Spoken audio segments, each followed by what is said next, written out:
Joining us on Panthers TV with the GMB is Panthers head coach Rich Chernomaz. Rich, since we last played Cardiff, third periods have been a bit of a trend in our games. We've been outscored something like 11-6 in them, and then last night a 4-1 swing in the third in our favour. What changed, or what's been worked on in practice to kind of make the third period one where we become dominant? Nothing's been worked in practice. It's just mindset. If you want to refer to last night's game, being down 2-0 and 3-1 going into the third period, I mean, the guys just, showed some determination and, stuck to their, to the plan and really just outbattled, individually outbattled the Cardiff players to create, opportunity and penalties against them, and we capitalized on the opportunities we had, and that's the difference between winning and losing. And you always want to learn from some of the mistakes that you made, and quite obviously the game against Glasgow was a poor performance on our part, and guys understood it, they know it, and they responded to it, and that's all you can ask. Now, at the beginning of the third, we saw a new line. We had Pither at centre with Pellini and Farmer on the wings. What was the thinking in that?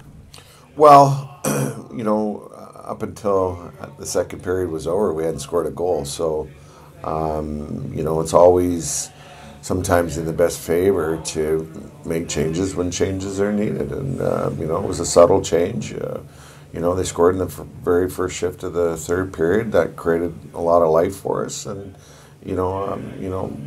Farms and Pearls in particular, haven't, contributed as much as they like to, and so sometimes you just got to get a little bit of a different look for players to be able to respond and gain more confidence. And I'm happy for both of them that it worked out, and quite obviously Luke had a great game in the third period, especially last night too as well. Now, kind of games are sometimes built around big moments. I mean, Tommy Hughes scoring within 10 seconds of the start, Garnett's save on Joey Martin for the penalty shot, and then Guptill's kind of moment of magic for his goal, like breaking and sniping top. Did you feel the tide was turning then, or was it just those moments were just part of a team effort? No, it's just, the game is a game of inches in a lot of ways. And, when you refer back to the, Guptill's goal, it was a very harmless situation where he had the puck. There was 3 Cardiff players right, surrounding him, and he just, was so gifted in the sense that he was able to just take that shot, get it right upstairs over bounds, and that's, in particular where you have individual talent, players that have individual talents like that make them special. And, so sometimes you have to, be a little bit more patient in some of the areas where they're not so effective, but that's something that you can continue to work with the players on a daily basis. And the difference between, a talented and a skilled player as opposed to a player that maybe doesn't have as much skill or work ethic is trying to get those skilled players to bring that more of that work ethic every day, and at the same time, some of the less skilled players that bring the work ethic all the time and that compete is helping them define on their skill level. So, that's why you have to have a mixture of both types of players on your team. And, I think to this point, after 7 games and us winning 5 of them in regulation, like I told everybody in the beginning of the season, we will lose some games.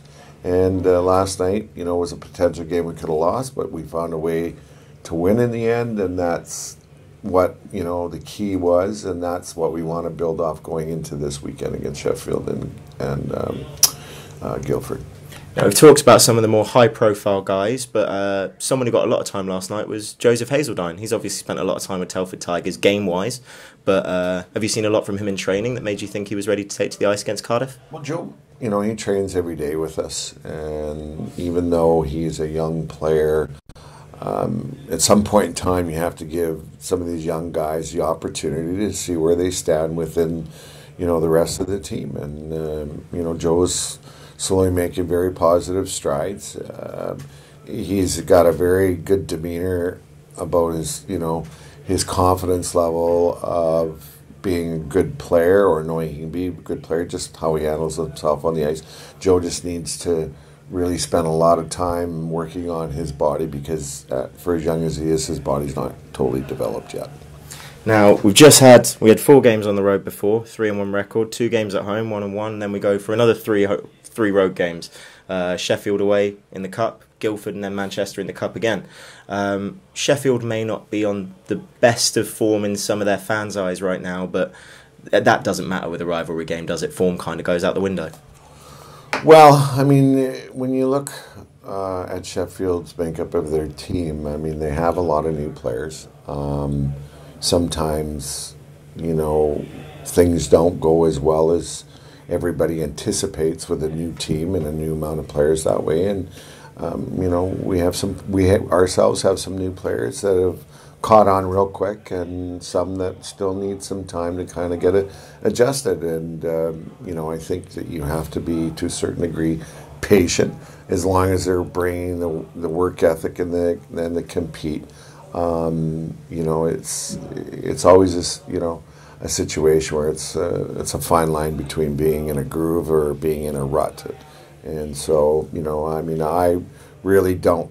not really concerned about, the health of any other teams in the league other than our own, and, because I've got enough work and, requires a lot of energy to kind of keep our guys in the right frame of mind and at the same time help build their confidence. All right, thanks a lot, Rich, and good luck at the weekend. Great, thank you very much.